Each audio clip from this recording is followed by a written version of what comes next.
Bonjour, euh, cette vidéo est euh, adressée particulièrement donc à mes étudiants de l'ISIC de Kérouan, mais j'espère qu'elle sera utile pour toute autre personne qui voudrait apprendre rapidement comment déployer le mécanisme RPC donc, entre un client et un serveur.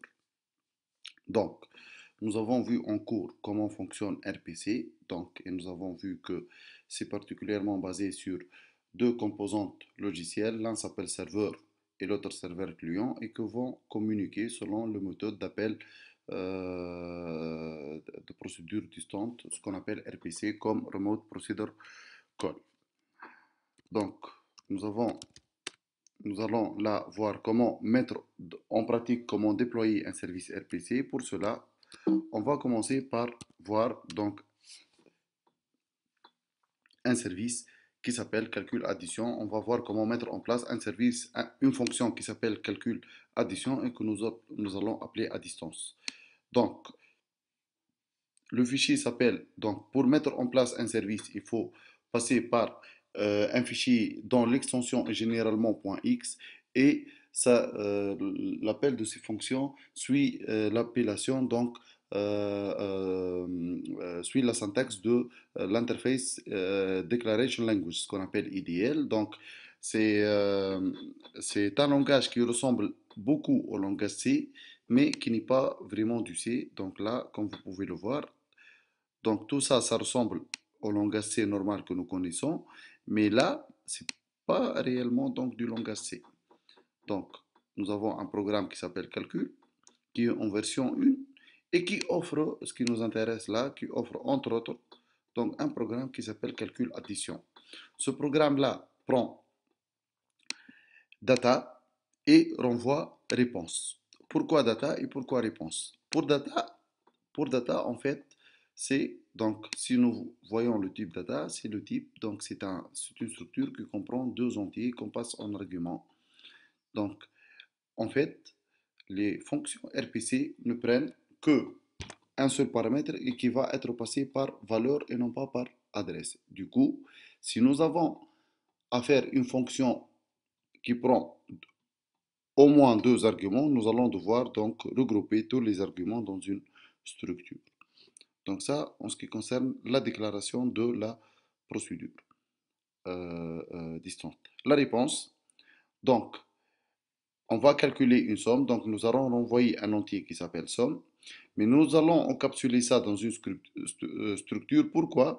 Parce que justement, la somme peut ne pas bien se passer, parce que les gens qui sont forts parmi vous, donc en architecture système, savent que les opérations sur l'ordinateur donc, sont toujours limitées par des valeurs maximales.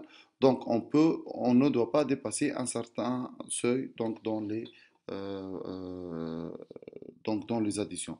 Juste à titre d'exemple, on ne peut pas, pour le type entier, on ne peut pas faire par exemple 30 000 plus 30 000 parce que ça renvoie 60 000 et 60 000, c'est au-delà de ce que supporte le type entier. Du coup, donc, si on additionne 30 000 plus 30 000 avec le vrai type entier, donc nous allons renvoyer une erreur et non pas une somme.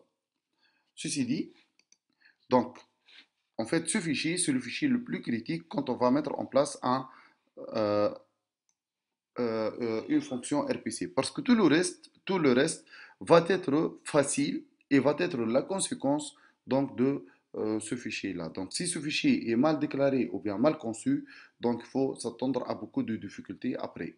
Mais si vous réussissez à écrire correctement votre fonction qui va être appelée, normalement il n'y aura pas de problème. Et justement, nous allons là, donc ce que nous allons faire RPC gen -a calcul point x. Là, ce que va faire cette fonction, ce que va faire plutôt cette commande, elle va générer tous les fichiers qui sont donc nécessaires à la mise en place aussi bien du serveur et du client.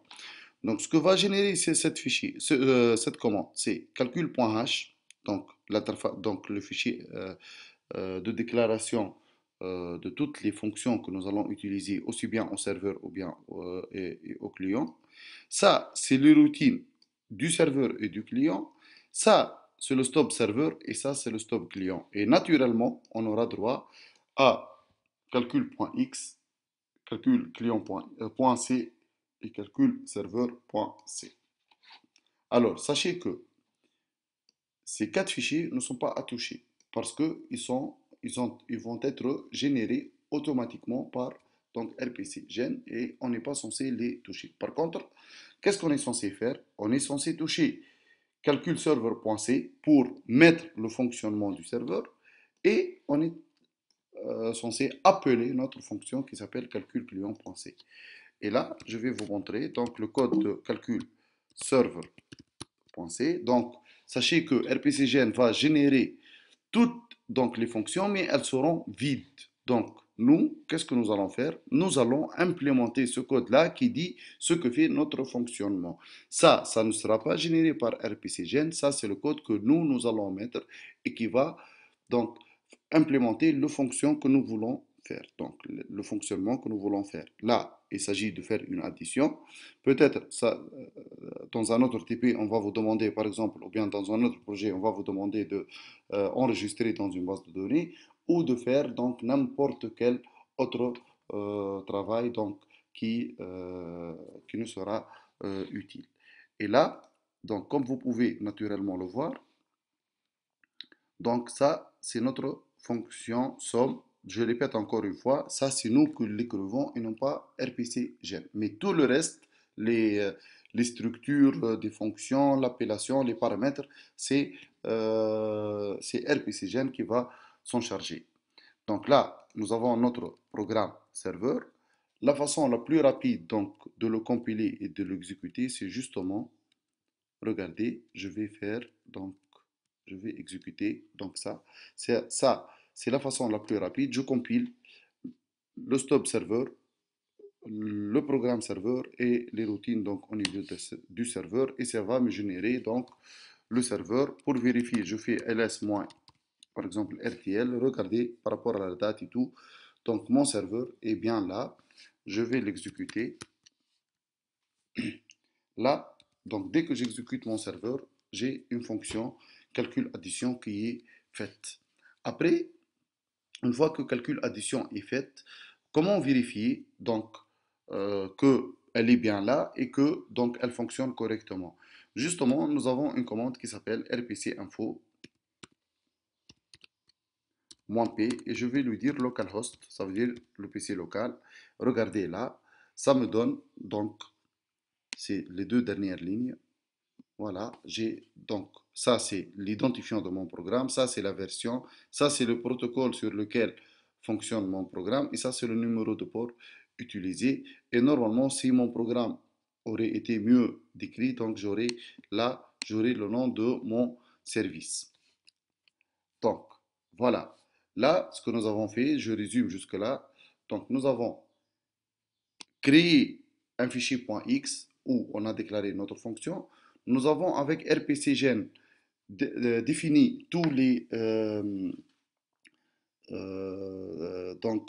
nous avons généré tous les fichiers nécessaires donc, à notre client et à notre serveur.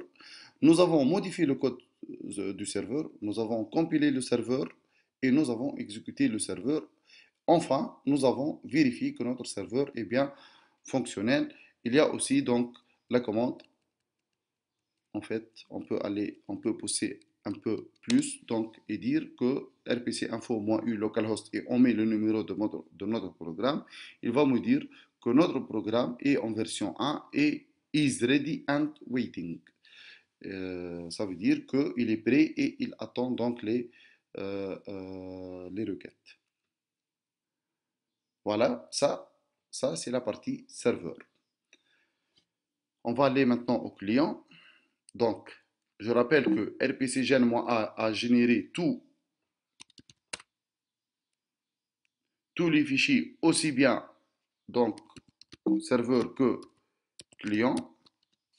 Et là, regardez, et là, regardez, donc Qu'est-ce que j'ai affiché? Voilà, non, normalement j'affiche le client. Voilà. Donc là, ce que je suis censé faire, donc sachez que tout ce code va être généré par RPC Gen-A, mais à partir de là, c'est moi qui décide ce que je vais faire. Et là, ce que je fais, c'est que j'exécute deux fois donc la fonction addition à distance. Encore une fois, on va donc je répète, enfin pour résumer, donc au niveau du client, j'aurai tous les fichiers qui sont générés automatiquement et donc moi j'implémente le fonctionnement dont j'ai besoin. Après, une fois que ceci a été fait, donc ce que je vais faire, voilà, donc je vais compiler. Donc déjà là je vais juste, donc voilà, je vais juste aller dans l'historique et encore une fois je dis c'est pas la façon la plus propre de compiler mais c'est donc juste pour aller plus vite.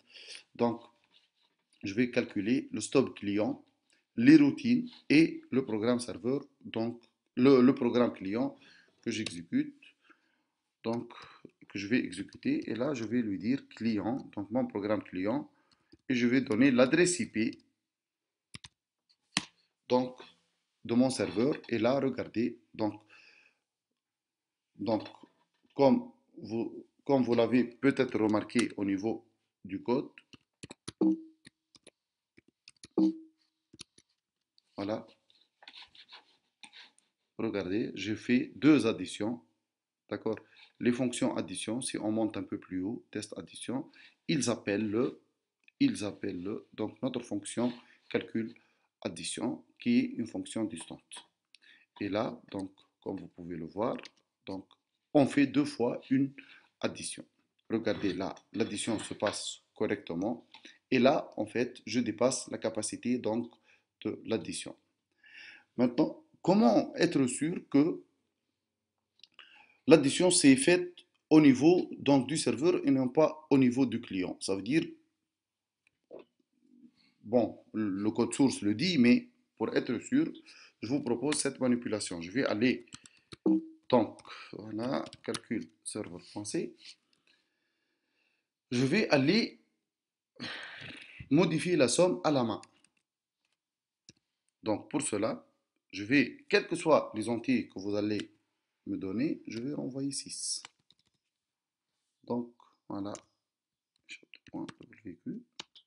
je vais recompiler le serveur.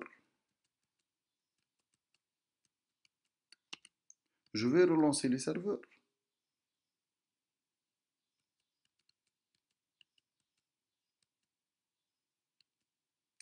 Voilà. Et là, juste avant de montrer la nouvelle manipulation, là, regardez, là, l'addition s'est bien passée. Et là, on a dépassé la capacité donc, de l'entier. D'accord? Donc ça, c'est avant de modifier le serveur. Ça, c'est le comportement normal donc, de notre serveur. Regardez ce qui va se passer quand je vais modifier, quand j'ai modifié donc la somme. Donc là, je vais relancer encore une fois le client.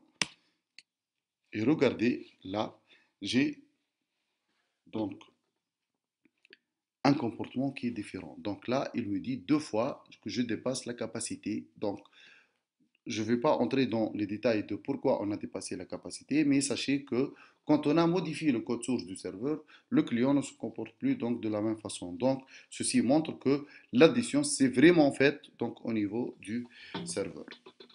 Une dernière remarque pour ce cours vidéo. Donc là, parce que je n'ai pas deux machines disponibles à la maison, donc juste, j'ai fait la manipulation sur une seule machine, sur ma machine, mais sachez que quel que soit le PC serveur et le PC client qui sont distants, la seule chose qu'il faut est que les PC soient enfin, puissent communiquer par réseau. Et bien sûr, il faut, pour que ceci fonctionne naturellement sur, ou bien sans problème sur le réseau, il ne faut pas qu'il y ait du firewall ou n'importe quel mécanisme qui va empêcher le client de joindre le serveur. Mais si tout va bien au niveau du réseau, normalement, ce TP peut être fait avec deux ou plusieurs machines. Voilà, donc j'espère que ce tutoriel vidéo va vous être utile. Aussi, je vous prie je vous prie de ne pas hésiter à m'envoyer des emails si vous avez encore des problèmes pour mettre en place donc ce mécanisme. Et je vous souhaite une bonne chance pour le TP et pour l'examen. Merci.